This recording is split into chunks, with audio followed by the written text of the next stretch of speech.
Hey, I'm Justin Janowski, and I just finished my interview on the Root of All Success podcast with the real Jason Duncan. And I can tell you this, I do a lot of podcast interviews. This was one of the most fun conversations I've had. Jason is one of the most real and authentic interviewers and business leaders that I know.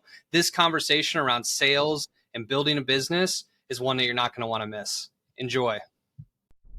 Welcome to the Root of All Success with the real Jason Duncan, a podcast that explores how the world's most powerful entrepreneurs unlocked success and how their stories can help you do the same. A successful educator turned entrepreneur, Jason has built multi-million-dollar businesses that have been featured in Inc. magazine and Entrepreneur magazine. His life's mission now is helping entrepreneurs live what he calls #the exit lifestyle. Introducing TEDx speaker, mastermind leader, author, entrepreneur, cigar aficionado, motorcycle enthusiast, and host of the Root of All Success, the real Jason Duncan. The real Jason Duncan. Hey there, welcome back to another episode of The Root of All Success. I am the real Jason Duncan, and it is a pleasure to have you with me today because I'm interviewing Justin. I screwed up his name. I got like 100 Justins in my life, and it's an easy name to say. It's very close to my name, Jason. I did it twice. Justin Janowski. And I think the problem is I'm in my brain, I'm trying to say his last name before I'm done with his first name. Justin Janowski from Milwaukee. And this guy has helped hundreds of coaches build their dream businesses from the ground up. Driven by his faith, he has founded this company called Faith to Influence, which we'll talk about on the show today. And it helps people turn coaching into a profitable business, into a venture. And specifically, he's working with Christian coaches. But he's also guided some non-Christian coaches to do the same thing. But he helps them with their income, their strategies, their business model, their pricing strategies, et cetera. And we're actually going to do on the show today, which was unexpected because I record these intros after I record the show. We're actually going to go through an analysis of one of my offers in my coaching program. And you're going to see if my offer sucks or if it's good, if my offer's priced right or if it's priced bad. So you got to stay tuned towards the end. We're actually going to dive into that. But he's got a very good passion about helping new coaches get started in the business because he himself was a new coach back in 2015, leaving his job, starting the coaching business the next day. And now look where he is. Well, as I said, he's from Milwaukee. He lives with his beautiful wife, Kara, and their two kids, Grace and Gavin. Please help me welcome Justin Janowski to the Root of All Success. Well, Justin, welcome to the show. Thanks for having me, Jason. This is really fun. Well, we're going to have some fun. We got some good conversation pieces that we're going to be talking about today. But I really appreciate you coming on the show. You know, we don't know each other. We just met today, pre-show, getting ready for this.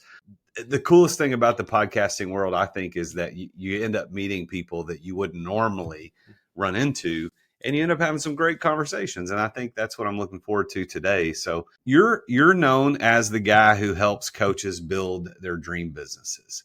But more specifically than just coaches in general, you're the guy who works with, as you refer to on your website, Christian coaches. Right. So let me go back a little bit because I think we're going to have a good conversation, especially listeners. If you're a coach, there's going to be a lot of cool stuff in here. But even if you're not a coach, just stay tuned because I think what you're going to hear are some cool things that two really successful coaches are going to be telling you about how to build businesses. So you're going to get some free advice today on this show from two great coaches. But if you're a coach, this is going to be even better, I think. So Justin, how did you first get started just in coaching? We'll leave the Christian stuff for just aside for just a moment. But how did you get started in coaching? Well, Jason, I started out as a salesperson in direct sales when I was 18. I sold Cutco kitchen knives, believe it or not, sitting at kitchen tables with Mr. and Mrs. Jones, in-home presentations, selling $1,000 knife sets. And I actually worked for Cutco for several years, became a manager there, and that really launched my entrepreneurial career. And I went to a direct sales conference where Hal Elrod was the speaker. And his message just blew me away. And the way he showed up, the way he communicated, the way he led and spoke really resonated with me. And I asked him after if he was taking on any clients. I knew he was a coach, and he was. And I hired my first coach. This was 2009. I was paying him $700 a month. At the time, that felt like just a crazy amount of money for me. I was in my early 20s, like 21, 22. And that experience with him really opened the door to coaching for me. And later on with another coach I had a realization that I wanted to do the same work. I wanted to be a coach. And so I decided I was going to launch my coaching business kind of on a whim. I felt like I was called to it, and I quit my job the next day. It was like one moment of realization, a conversation with somebody I trusted, and then making that big decision. I was single at the time. It was easy enough to do. And when I decided to launch my coaching business, I first talked to my coach, who said, why don't you sell with us, learn from us, build with us first. And then from there, you can learn and launch on your own. And so that's how I got into coaching initially. What was your job? What did you quit to do this? I was in financial planning. I was doing quite well. I'd actually been, I'd just taken a new job in Chicago, and it was an exciting promotion from where I was at in Milwaukee. And I thought I was going to do that job forever. You know, if you would have asked me 2 days earlier, like that was my career. But I was on a mastermind call, which means a group call with other men who were really committed to growing themselves personally, professionally, et cetera. And we just kind of support each other and challenge each other. And that was the coaching program I was in. And everyone on that call shared like a powerful truth that they knew about themselves and their vision for the future that they were not behaving into or living right now. And it was a crazy call because normally these are an hour. I was in that program for 4 years. The call was never more than an hour and 10 minutes, Jason, except for that one call, which was like 2.5 hours. I was the last to share. And they said, Justin, do you have anything you want to share? And I just, at the time, honestly said, no, like I feel like I am living my truth. I'm doing what I meant to do. But thank you all for sharing and being so vulnerable and authentic. It was really cool to hear everyone's shares about their truth. And 30 minutes after I got off that call, walking the hallway to my apartment, I felt like I got hit in the chest with a message that I really wasn't living my truth. And it was that I was meant to be a coach. And so kind of a wild experience. And then went in and quit my job the next day. My boss dropped F-bombs. He was very upset, thought it was a horrible decision. And I just somehow knew it was the right decision for me. I felt like God was calling me to it. Wow. Okay. Interesting. Interesting. You and I have very different approaches to how we started in this but so I want to go back to your story just a little bit. Hal Elrod. So I know the guy, isn't that the Miracle Morning? Yes, it is. Okay. He was teaching me the Miracle Morning while he was writing the book, by the way. So I was executing on that before the book was released. Now he's a big sensation through it. I was going to say $700 a month for Hal Elrod is a deal. Yes. A huge deal. Well, listen, if you're only paying your business coach $700 a month, first of all, you probably need to find a different business coach. Mm-hmm. But if you're paying Hal Elrod $700 and he's willing to do it, then probably you're all right. Yeah, about 15 years ago, before even coaching was, I think, as big and as valuable as it is now. So for me, it was a lot at the time. But yeah, now there's no way. There's no way you could pay Hal that and receive his coaching support. What do you know what Hal's rates are now to coach people? I don't know. I don't even know if you can coach one-on-one with Hal now. I'm sure there's a price, but he's probably focused primarily on group programs, public speaking, his books, etc. Yeah, that's very interesting. However, I would say that my first business coach I ever hired was $750 a month. Yeah, there you go. So yeah, and it's just that. And I remember when I started coaching, I charged $1,500 a month, and I thought, man, this is so expensive. This is crazy. Nobody's ever going to pay me this, and then they paid it. Mm-hmm. And now I charge a significant amount more than that, and I don't do monthly anymore. So it's quite a bit different. Now let's tie in the Christian side of this, because you're also you specifically work with, and not exclusively, but specifically work with Christian coaches and help them build their businesses. So when did you start coaching, and then, or when did you go from just coaching to I'm going to focus on helping Christian coaches build their businesses, and then then we're going to go back. I want to look at where you're at now, and then we're going to go back a little bit. Yeah, cool. So for me, it was really that I was I decided I was going to start my own coaching business. My coach at the time, like I said, invited me to come and do sales for them. And it was called Epic Impact. That company doesn't exist anymore. They've kind of spread their wings and gone different directions. But at the time, I was working for this company and helped us build to a multiple 7-figure company as the lead salesperson. And I worked there for 4 years. And I loved the work that we did. We were primarily working with entrepreneurs, salespeople, business leaders, helping them develop their leadership skill sets, along with working on what they called the inner game. around what's happening in our own minds and our own hearts that's affecting the way we're showing up in our businesses and our marriages, etc. And it was really good work. And like much of the personal development world, it became a spiritual work, but it wasn't Christian work. And that over time, as it became more and more spiritual in a deep way that was empowering and special for people, but wasn't really in alignment with my faith, I felt like, man, it would be really cool if there was something like this, but that was specifically Christian and brought and invited like the Spirit of God into it in the way that I received God. And so I decided to leave that business and start Faith to Influence. And immediately it was Christian from the beginning, but I suppose it was a journey of 4 years coaching and selling for them in a secular form first. So I might understand, when you started your business coaching, were you 100% on your own in 2009 when you started that? Like you're just hustling to get a client and helping people, or what? 2009, I hired Hal to be my coach while I was still just doing direct sales. I did direct sales all the way until 2015. And that's when I decided to get into coaching myself and had that big realization. But after like a month, I got my first few clients. So there I was coaching just secular, just general kind of life and business coaching. And my coach, Ben Skemper at Epic Impact, said, why don't you do this with us? And I went into working with them for 4 years after that first month of launching on my own, and then started Faith to Influence. And, that's what I've been doing for the last, that was December 2018. So over almost 5 years now. All right. So in 2015 is when you started in the coaching world, and you just were just picking up clients here and there, charging. What were you charging to begin with? My first client was paying me $400 a month for one-on-one coaching in 2015. And how often did you meet with that client? I was meeting with them weekly, which is insane. I would never, ever, ever do now. I mean, I don't know that there's a number you could pay me to meet with you weekly throughout the year. That was wild. Yeah.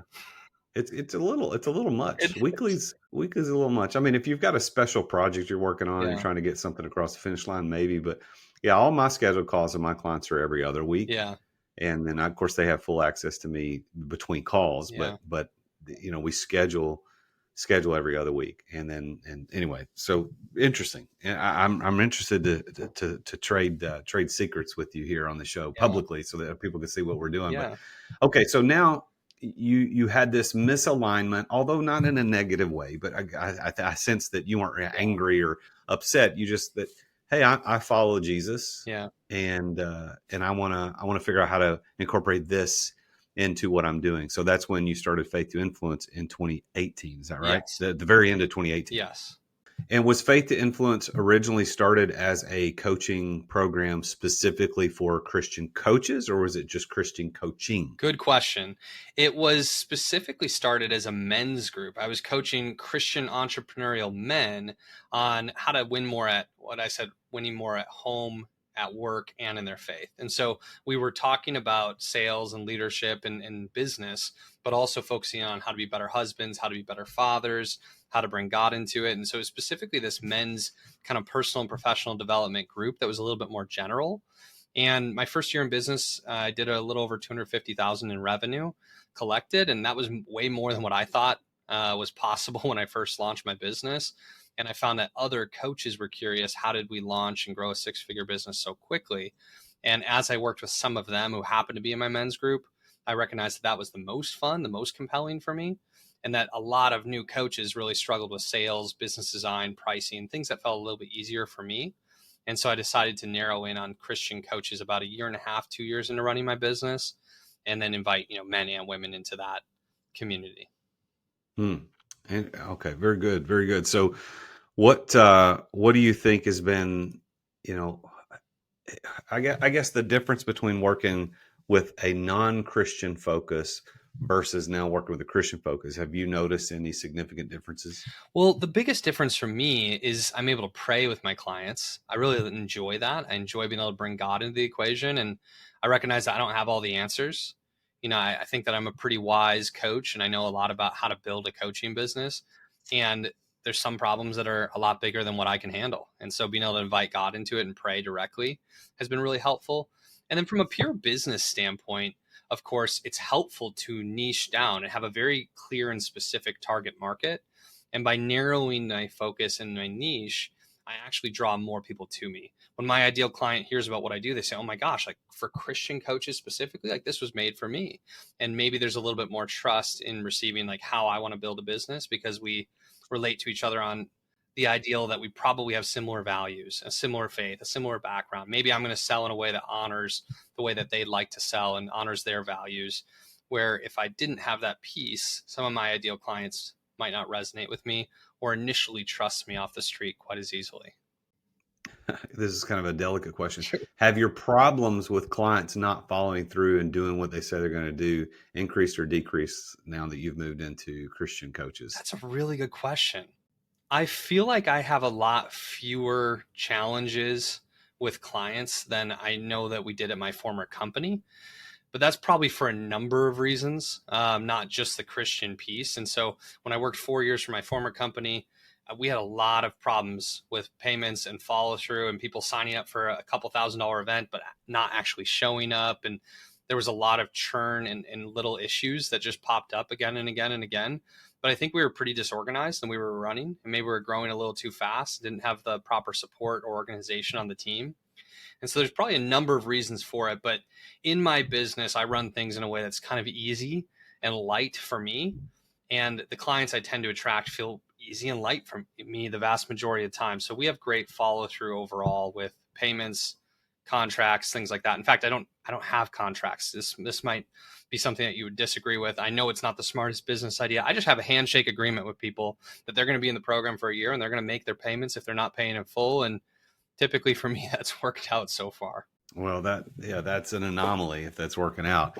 I always think that agreements and contracts are not to make us keep our word. It's to help us keep our memory. Very good. Or because, if you and I handshake today that you're going to pay me 10 grand a month, or I'm going to pay you 10 grand a month, whatever that number is. And we're like, I don't anticipate anybody backing out. Sure. But then we get 6 months into it, something happens. Like, I thought this was only for 8 months. Yeah. No, I thought it was 9 months. It's just memory. It doesn't have anything to do with their integrity as much as it is our lack of memory. So I would encourage coaches to have a written agreement only for that. But I applaud you if you haven't had any problems with it. That's pretty good. I think that's what you're suggesting is absolutely most sound and is what people should do in business. The way that I like kind of operate and how I feel, if somebody came to me 7 months into a 12-month agreement and so that they were going through a hard time and they couldn't make their payment, after investigating, being curious, asking questions, seeing if I could help them solve the problem, ultimately when money's involved, like I always try to do what's best for the other person, and I would let them out of the contract. And again, not the best business decision, but it sits well with me and it feels good for me. And, I'm earning enough to provide for my family and that's good enough for me to a certain degree. And that's not to say that people have contracts are not operating in great integrity, caring for their clients, doing the right thing. They certainly are, highly recommended. But it just doesn't suit me as well as the alternative, which is to handle situations as they come up the way that feels right. Yeah. Well, so let me throw something at you. So I actually had this conversation this morning with somebody. He was actually in town visiting a friend of his, but this guy, the guy I'm talking about, he listens to the podcast. He'll probably hear this, and he's a fan of the podcast and wanted to meet me since he was in town. So I ended up getting to have coffee with this guy this morning. He listened to the podcast. And he had written down a few questions to ask me. One of the questions that he asked me was, I understand you don't really like labels and you don't call yourself a Christian. Can you explain that? And so I had the opportunity to explain that. So I know you and I have met. You don't probably know that unless you've listened to my shows a lot, but I wouldn't expect you to. But I stopped referring to myself, even though I have a bachelor's degree in ministry. I was a pastor for 13 years. Still follow Jesus. But I had stopped using that term Christian to describe myself probably 15, maybe longer ago. I can't remember how many years, about 15 years ago. Let's take a quick break to thank our amazing sponsors for making this podcast possible. As an entrepreneur, I know that you have to deal with sales on a regular basis. I mean, every entrepreneur does. And if you aren't paying attention to sales as an entrepreneur, you're not going to be an entrepreneur for very long. But I've got a sponsor of this show called Dub that helps you bring the personal back to sales. If you want to figure out how to improve content creation and improve client trust, improve your sales process, decrease the sales cycle, because we all know time kills deals. If you want to increase client bookings and increase conversions, you need to take a look at Dub. There's a special offer for Dub for listeners to The Root of All Success at therealjasonduncan.com/Dub. And that's DUBB. I've been using this for years. I'm a huge fan, and I'm so honored that they're our primary sponsor of the podcast. But they have helped over 60,000 businesses around the world communicate better, to make sales easier, to make sales more personal. And it's built for growing teams. I mean, you can set up video emails, you can set up custom onboarding, you can do admin reporting. You need around video and sales and automation. Dub is there. You can try Dub now. Your conversions to sales are waiting. All you got to do is go to therealjasonduncan.com/Dub. And there you're going to get 2 weeks for free to try Dub. Plus, you're going to get 50% off your first 2 months of Dub. You can't beat that. So go check it out. Go to therealjasonduncan.com/Dub. I love talking about this sponsor because it's oftentimes a lot of people talk about sponsors on their shows who have sponsors, and they either don't use them or they might have used them once and they're not really in love with it. They just take their money. It certainly there's nothing wrong with that. But this sponsor, this one of my sponsors of the podcast is Story, STORYY. 2 Y's. Why? Because they're awesome. If you've ever wondered how these influencers do their Instagram reels and their TikToks and their YouTube shorts to look so amazing, where they've got the zoom cuts and the pop-ups and the on-screen illustrations, whether it's cartoons or actual images or videos that get responses that people go, ooh, I want to talk to that. If you want to know how people do that, that is exactly what Story does. They take your videos and they make you look like an influencer. They make you become an influencer. And they will post it for you. They'll write the captions. They'll add the relevant hashtags. They put it on the platforms that you care about the most. And after that content's posted, they take it even one step further to boost it to your past clients, your leads, or anyone that you want to target. And they even have someone log into your social media profile to engage with other people's posts to drive engagement on your profile. Story truly takes the headache away from doing social media content from start to finish. And they have a mission to help people nurture and cultivate their relationships by sharing your message digitally. And they even have an app that makes it easy to upload your content and track everywhere your video is at. And I've been using them for a long time. And I told them, I said, look, guys, I love what you're doing. I want to recommend you to everybody. You need to be a sponsor of my podcast. And so they're a co-sponsor of this podcast. And they're also the exclusive sponsor of my live webinar series, Entrepreneur Master Series, because they're that good. I tell everybody about them. So go to therealjasonduncan.com/story to learn more. And that's therealjasonduncan.com/story, STORYY. Why are there 2 Y's? Because they're awesome. You'll get 10% off your first 3 months if you go to that link, therealjasonduncan.com/story. Thanks for listening to our sponsors. Now, back to the show.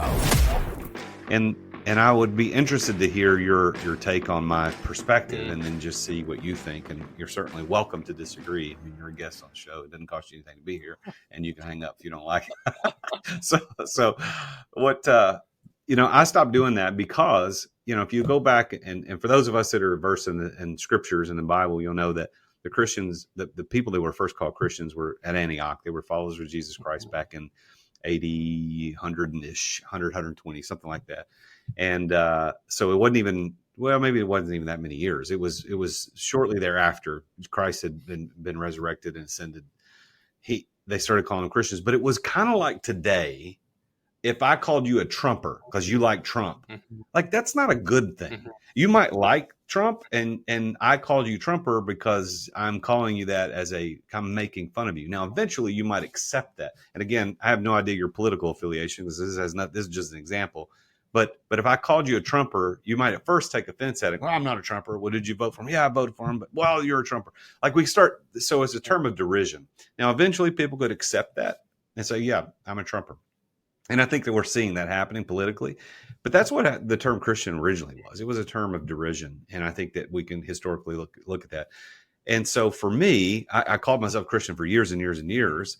But then I got to this point. It's like, well, you know what? If I just stop saying that I am and tell people who I follow, I get to have a better conversation. I get to have a much deeper conversation. So I stopped doing it. And I remember my students, when I taught 8th grade American history, they knew that I followed Jesus just by witnessing my life and what I said. And I don't make any bones about that.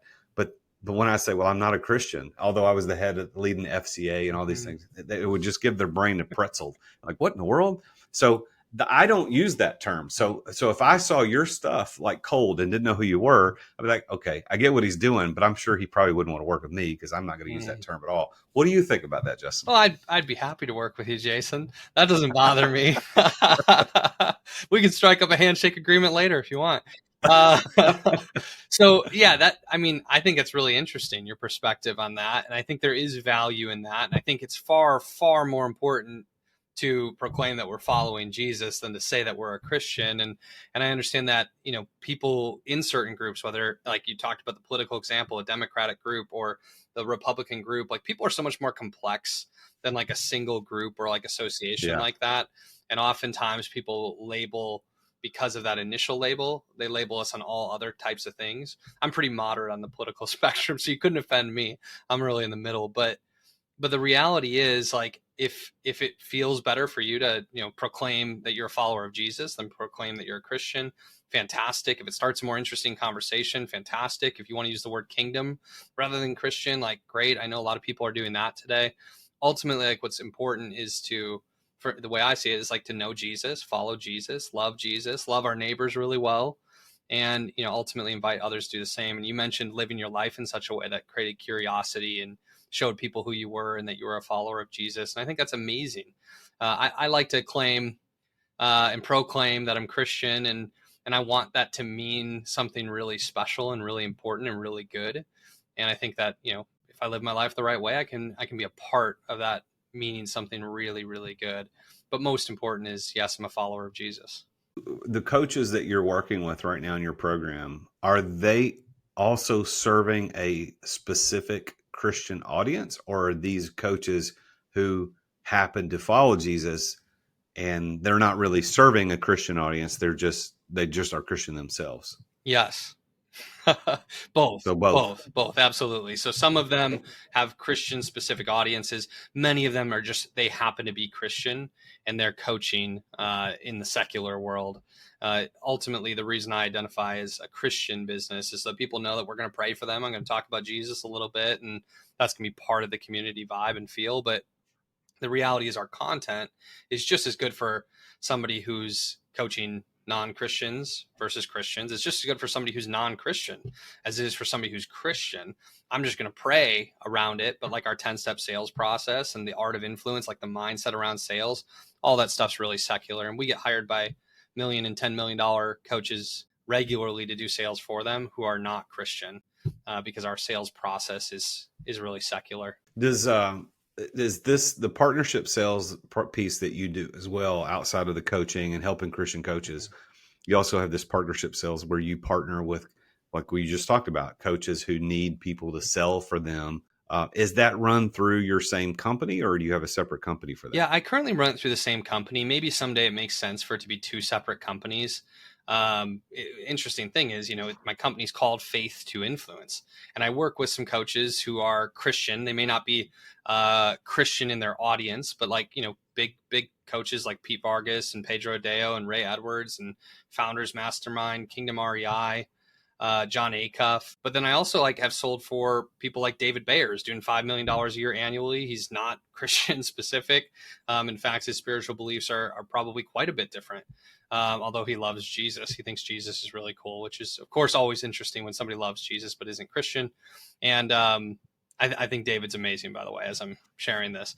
But what's interesting is it's very clear that my company's Christian, and he had no problem hiring me. And in fact, saw it as an interesting thing that, I was a very faithful person and liked that as well. So it's cool to see how people are willing to receive me as an openly Christian business, even when they're not of that type. And we've had companies pay us as much as like $50,000 to $80,000 in a weekend to sell for them at a conference, or really high retainers over like month-to-month basis to do sales for them. We actually make a lot more money doing that work than working with the newer Christian coaches. I like working with the newer Christian coaches. It's the most fun for me, so I lean into that for the most part with our marketing and our branding. Well, that is interesting. I will say, I think I would love to be a part of a larger conversation about around the guys that you're serving, men and women, as coaches, and how they handle their faith as part of their process when they are not overtly serving a like-minded faith. And that's me, right? I have very successful men in my Exeter program and my Exeter club. Many of them follow Jesus or claim some sort of affiliation or faith in Jesus. Some do not. Some are on the fence as to whether God exists, but are certainly are leaning towards the reality that he in fact does. But I still, at the end of all of my Exeter Club meetings with my mastermind, I lead in a prayer. When we have meals together at events, I lead a prayer. So I guess for me, it's integrated so much. I've never really even thought about the difference as you're explaining it. Certainly I don't demean the fact that you didn't have that experience, but for me, it's like it never even occurred to me that I couldn't pray with my guys or couldn't do things. And I feel like what's one interesting thing is that, without giving too much away, because I know my clients listen to the show, but I have worked with clients in the past that have had some very personal, big struggles. And I think me just leading from a place of my faith, without pulling out of scriptures, without leading them through some sort of spiritual thing, like my faith has helped lead them through very dark times.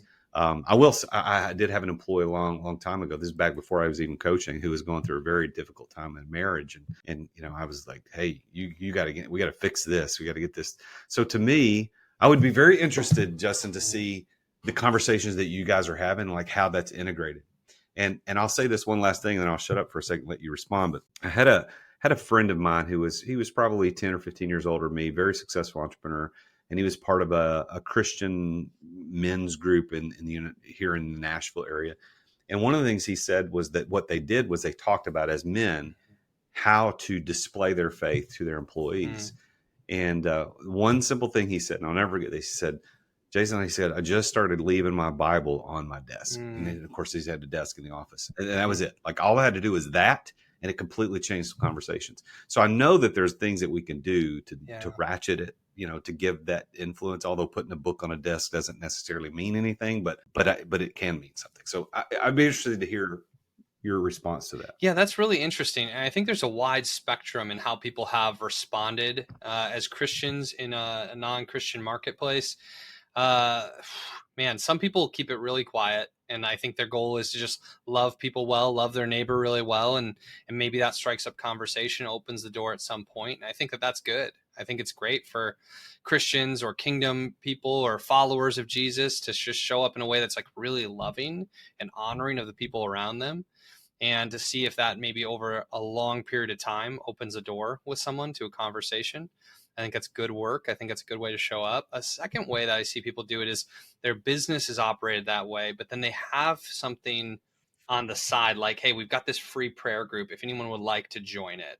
Or before a conference, like, hey, we're gonna have this special evening session the night before the conference begins for anybody who wants to come and worship and pray. And like, Pete Vargas did that at one of his events, and he just like invited in a band, and he invited in like a prayer leader, and like everybody who wanted to was invited to that. Everybody who wanted to came and engaged in it. And some people were certainly converted through something like that. I've seen Sean Cannell do things like that. And so we can be totally secular running the conference or the event or speaking, but then have this invitation to come to a prayer group, or this invitation to come to a Bible study or a worship session or something like that that's on the side. So people know we're Christian, but it's very easy to avoid being around that.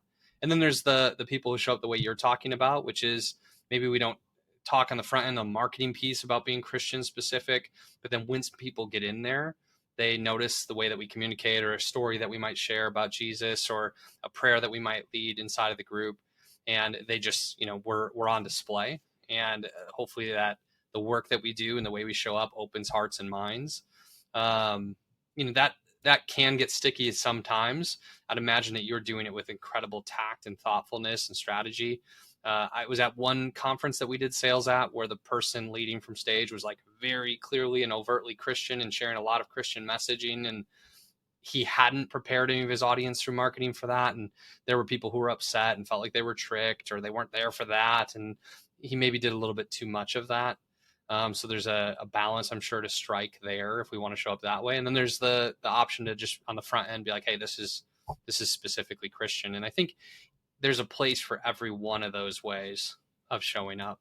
I would definitely be interested in having that conversation with your group.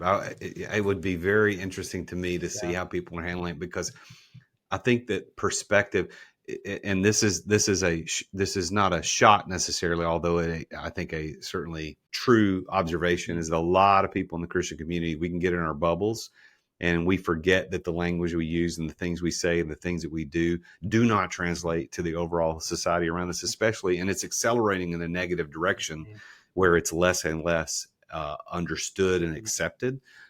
We are even seeing violent pushbacks in some areas, but certainly not here. Maybe in Milwaukee, not in Nashville. I'm not seeing it in Nashville. I don't know about where you live, but I think it would be interesting to give a perspective from both sides. Like, I'd like to see somebody who is overtly, as a Christian coach, how are you doing that? What do you, and then somebody who's not overtly, but certainly integrates all of this into what I do. That would be a very interesting discussion. So maybe we can talk offline about how to make that happen, because I'm very interested in what you do. Now, let me change the gears for just a second as we kind of change the podcast just a little bit.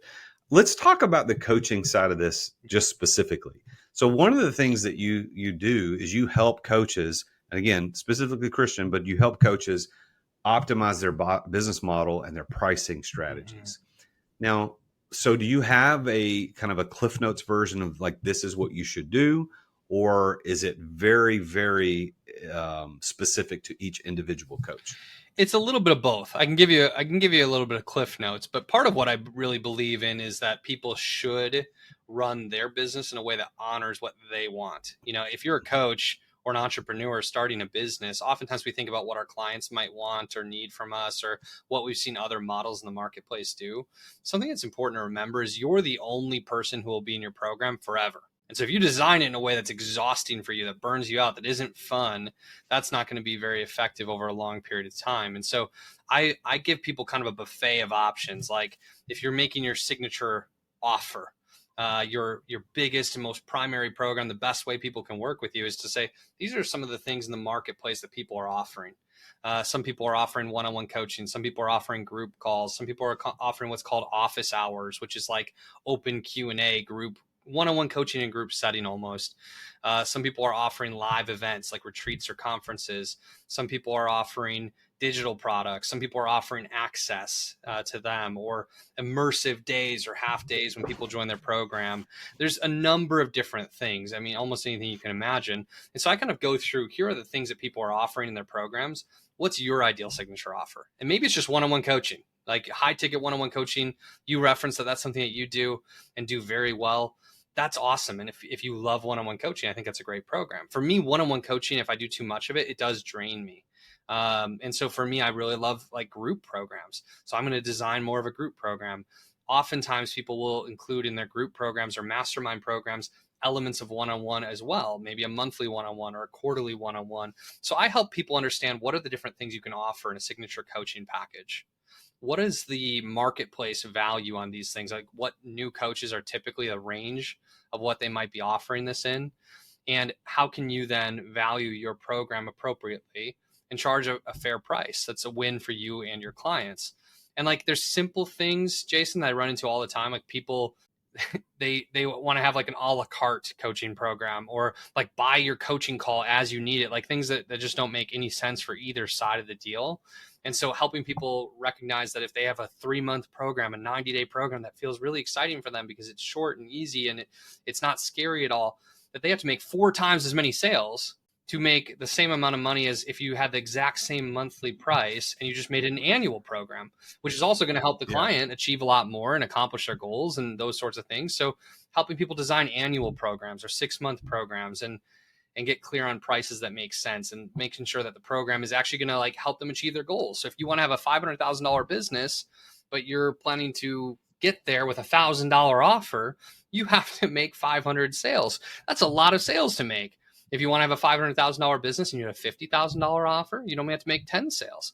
Maybe that single sale feels harder, but it's way easier to make 10 high ticket sales than it is to make 100 or 500 low ticket sales. And so that's an extreme example, but oftentimes I'm having to help people correct that their goal and their price point and program like don't add up. It's not going to work, and make sure that they have a plan that's going to help them actually achieve whatever their goal is. It's interesting, man. It's really interesting. I would, you interested in doing a little bit of armchair analysis on my program right here publicly for everybody? You want to do that? So what questions would you ask me to get to kind of get under the hood a little bit? We'll do this in like 5 minutes. Okay. We're not going to do this much. So I'll try to give you a short form of this, but my first question is, what are you offering in your program? What am I offering in the program, or what is the program? Both. Okay. So my signature program is called the Exeter program. It's a hybrid of one-on-one coaching and a mastermind experience. And I only take 7 people per year. And the ticket price on that's $125K for the year. And I'm working one-on-one every other week. We do a 45-minute scheduled call every other week. They have unlimited access to me between that through chat messaging, or if they need to call me, hey, I need to ask you a question. They get unlimited access. And then I do 4 one-on-one, like in persons with them per year, like once a quarter. So they fly into Nashville. We sit down for a day, day and a half, and really dig in on some stuff. So, and then they get access to the mastermind, which we meet twice a month by Zoom. And then we have 6 live events per year, 2 big retreats, and then 4 weekend workshops. So it is a huge, there's a lot of stuff that they get out of that. Plus your spouse is invited to most of the live events for no extra additional cost. I mean, this is one of the most incredible offers I've ever heard. I mean, there's tremendous value here. So if you were coming to me and you weren't sure how to price this, then I'd be asking, okay, like how much do you value your one-on-one call? Like if, not that you would sell a one-on-one call on its own, but if you were going to sell a one-on-one call on its own, how much would you charge for that? How much and maybe not even what you would charge, but what is it worth, a one-on-one with you? I think a couple $1,000s at the low end. So let's say it's $2,000 and they're getting 26 one-on-ones with you. Then they're getting $52,000 worth of value through the one-on-ones. Yeah. My next question would be, if the one-on-one's worth a couple thousand, usually a mastermind call is worth less than that. Sometimes it might be half as much as what a one-on-one is valued at. Sometimes even less than that. Depends on the program. But this is small group, high-level people. How much is each individual mastermind call worth, do you think? So I would say probably to go to half of the one-on-one, maybe. Right. And they're getting 2 a month. And sometimes those, I do 2 of those a month. But actually, if we do a good hot seat session with somebody, that's worth 10 grand. Yes. Like you could fix your whole business in a 30-minute hot seat. I would say that sometimes those group calls can be worth more, but the way they would be valued in the marketplace, I think half of what your one-on-one's worth makes sense. So there's 24,000 if they're getting 24 of those in value on the group calls. Those immersions, 4 one-on-one immersions, how much do you think each of those is worth? Well, if somebody just hires me just to do one of those, it's $25K. Yeah. So you're looking there at $100K in value. And then I run a program on my website. It's called Clarity Catalyst, and it's a 2-day live intensive, 2 8-hour days back to back, where all we do is dig in. And so that I charge $25K for. So what they're getting, and it's a part of this, is a version of that 4 times a year. Although we don't do 16 hours, we do less than that, 8 to 12. Sure. And then live events. How much are those live events worth each? So the retreats, if somebody just had to pay to go to those retreats, they're probably about 10 grand. They'll do 2 of those a year. Sure. And then the 4 weekend workshops, probably I'd say half of that, maybe not quite half, but somewhere around that, maybe 4 grand, something like that. Okay. So you got 20 on the 2 big guns, and then 16 on the other 4. So you got 36K in your live events. I'm really interested to see how this adds up, because I've not done the math. He's doing this live, folks. I don't know what this is going to, it may add up to a lot less than what I'm charging. No, well, that would be very interesting. It's not going to, but that did occur to me that this could be an interesting thing to have happening live. Like, oh no, this isn't worth nearly as much as I'm charging. That's not the case here. This is worth more than you're charging for sure. The unlimited access to you is hard to put a price tag on. You certainly could put a price tag on it. Something like that's worth so much and is hard to quantify. And some people use it a lot. Some people don't use it so much. I love to say with that, like priceless. That's priceless. you're getting that as like a bonus in the program, unlimited access to me. I'm going to go all in with you and make sure that I over deliver with whatever you need. So if I'm looking at the total value of the program, we got 52K on the one-on-ones, 100K on the immersions, 24K on the mastermind calls, 36K on the live events. We've got 60, 160. We've got 212, if my math is right, $1,000 worth of value here. That's what the program is worth. Now, I'll oftentimes. But wait, there's more. But I mean, genuinely a real value stack, and then saying, okay, well, your price for this program is going to be X, Y, Z, and like oftentimes, people will take 20 to 50% off the total value. They're going to Costco, they're buying in bulk, they're getting all these things. They're not just buying a one immersion with you. You're building an overall relationship. It makes sense they get a better deal. So in like 20 to 50% off the price point, you selling at 125K makes a lot of sense to me. I'll help people work through, like, do they want to allow payment plans and things like that? And how much should the payment plan be? If somebody had no idea around pricing, I'd have a different conversation with them about what the marketplace generally values these things at. But there's also outliers, so what you are valuing these things at and what they're worth with you, a very experienced, very successful coach who's already run multiple $1-million businesses. It's 7- and 8-figure businesses, I believe. It's worth a lot more than a brand new coach who's maybe never earned $100,000 in their life and is just trying to start some little business to help people. Like maybe they're really good with health, or their marriage is really empowered and they want to help people with their marriage, but they don't have like a background in that yet.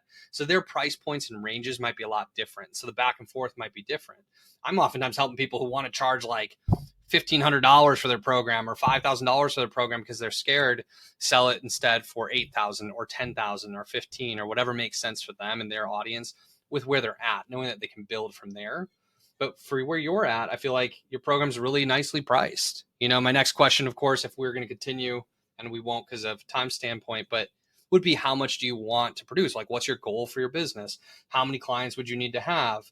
How much of this Exeter program is going to produce the goals for your business? Is 7 clients going to get it done? So we'd work through some of that and make sure that it aligns with your business and life goals, along with being a great program of great value that's appropriately priced. Wow. That's good feedback, man. Yeah. That's really, really, I've never had anybody go through that with me. What I generally say is that most of my clients within the first year, they're getting a 3 to 5x ROI because of just a little little shift, little tweak to their business. Maybe it's they're overemployed and we just figure out, oh, this person needs to be moved here, or maybe this person needs to be eliminated. But it's not just about eliminating big chunks of your salary, your overhead. But it's about, hey, if you did this, you could pick up another $1 million in revenue just by this one shift. So most of my clients do that. And the reason I only take 7, actually, I started out with 5. And I thought I could probably do 2 more. And so, because I just don't want to get overwhelmed, like keeping up with that many high level people that are doing millions of dollars in revenue, and I've got to help them figure that crap out. I don't want to do it. So I do 7 there. And then my Exeter club, which is the mastermind, that's $35K for the year. Just by itself, if you wanted to just join that without doing the one-on-ones. My goal is to have 50 people in that. So 50 people in that, just do the math, and then 7 people in my Exeter program. That puts me at a place where that's it. That's all I need to do, because everything else I'm going to do is through my nonprofits and all the other stuff that I got going on. But that was a very helpful exercise. Yeah, it gives you a real value stack, and it allows your price point to be defensible. Like, this is worth this much, I'm charging this much. You can feel really good about it, and you can also answer to the very analytical client or prospect that comes through, which can sometimes to an entrepreneur like us feel like annoying, like, get out of your head about this stuff. But for some people their brain works very analytically, they need that kind of satisfaction around, like, how is this costing, how much it is, and why, and then they're ready to make the investment. But they need like that intellectual side of it. Most people are emotional decision makers, and they like feel good. Their intuition tells them it's right. You probably get a lot of people who deal with their gut, and they're like, yes, let's do this, it feels right, let's go. But some people who are analytical, they just need a little bit more like, okay, well, why is this much? And this gives you that answer. Yeah, well, and that last piece you said there is exactly right. So I want to speak to the listeners about what you just said.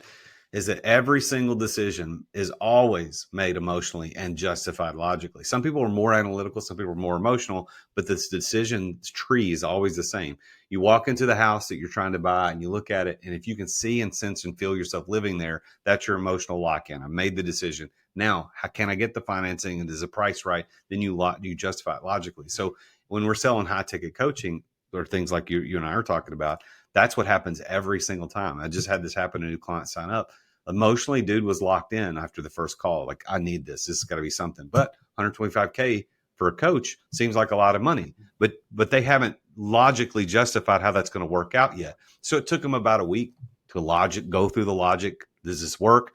And so when I talk to them on the phone, I say, hey, man, like emotionally, you're 100% in. You know this is going to work, right? Yes. Okay, so all you're doing is trying to figure out the logic, like to make this make sense, aren't you? Yep. Okay, well, here's what I'm going to do. I'm going to send you the agreement, which I do. Yeah. I'm going to send you the agreement. You look at it, take a look at it, and when you're ready and you know that logically this makes sense, let's just go ahead and sign that, send it back, we'll get started. And I think that happens every time. So if you're sitting on the fence to hire a coach, you're never going to justify the logic of spending that much money without first knowing that emotionally this makes sense. So you got to know that emotionally makes sense. Don't hire a coach that doesn't know what he's doing. Don't hire a coach that's never done what you want to do. Don't hire a coach that's going to head you down a direction that you don't want to go.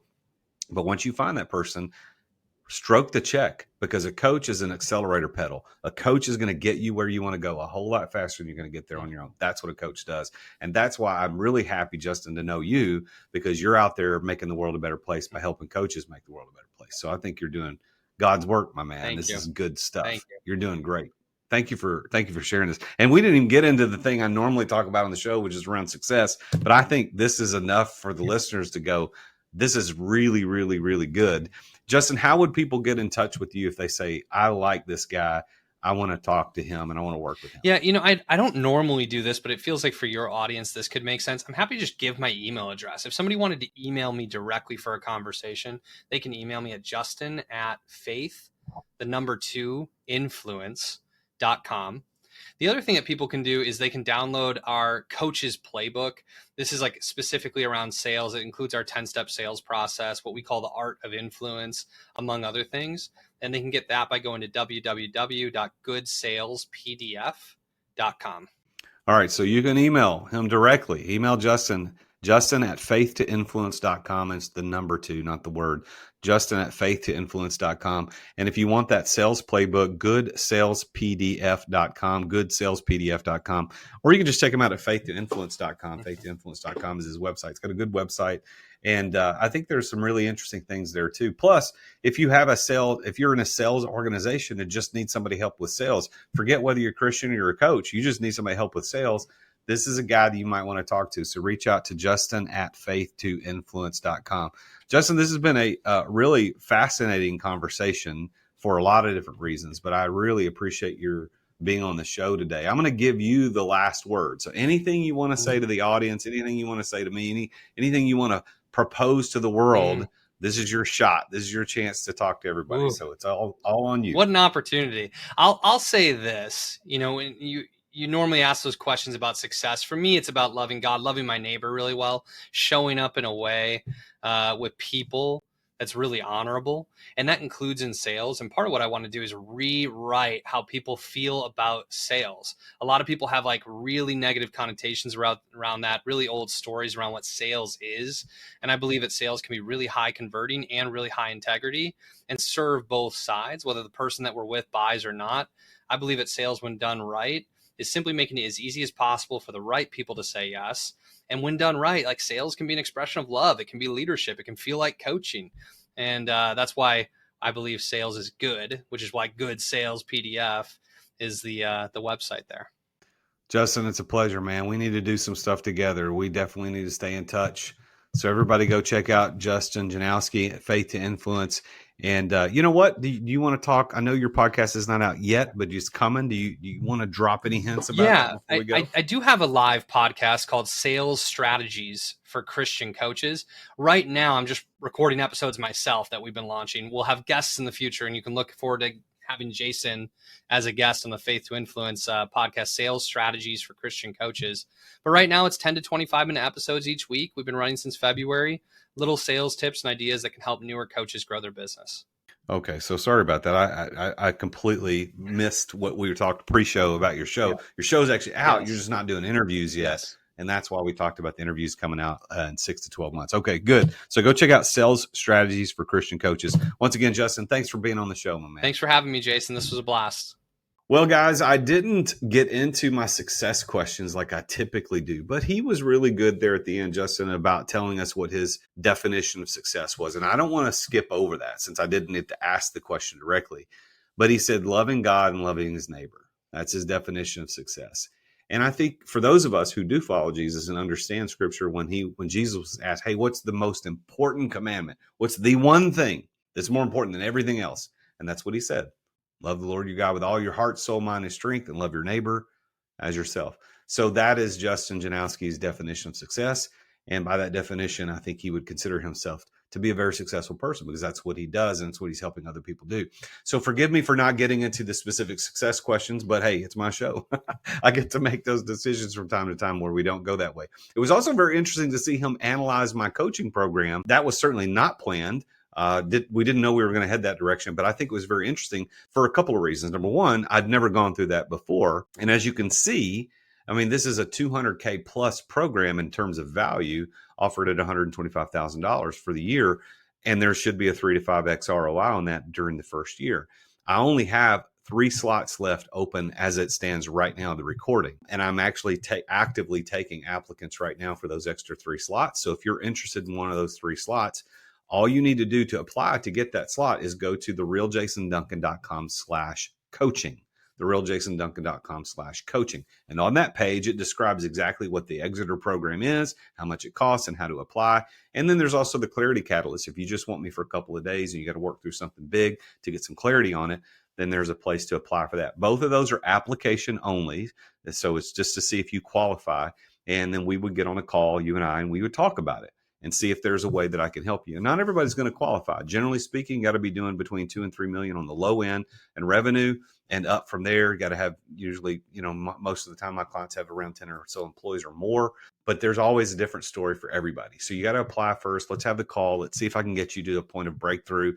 And then if I can, then we can talk about what it looks like for you to come work with me.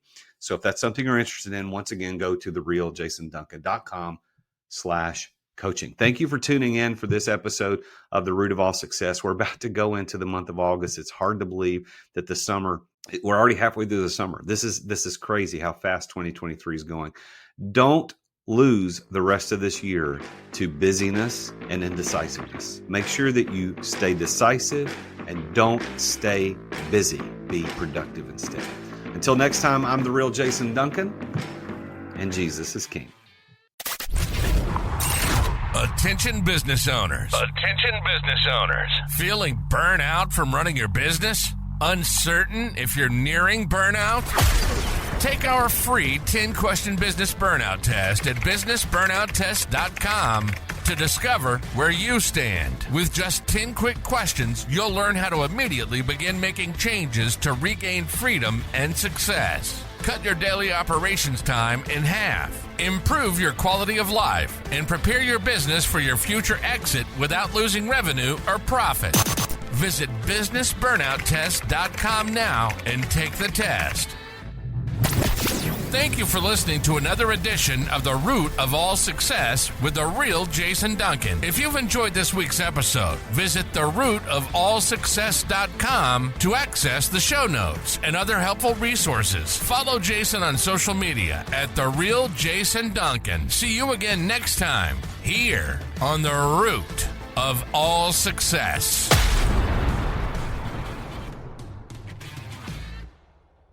This podcast is a part of the C-Suite Radio Network. For more top business podcasts, visit c-suiteradio.com.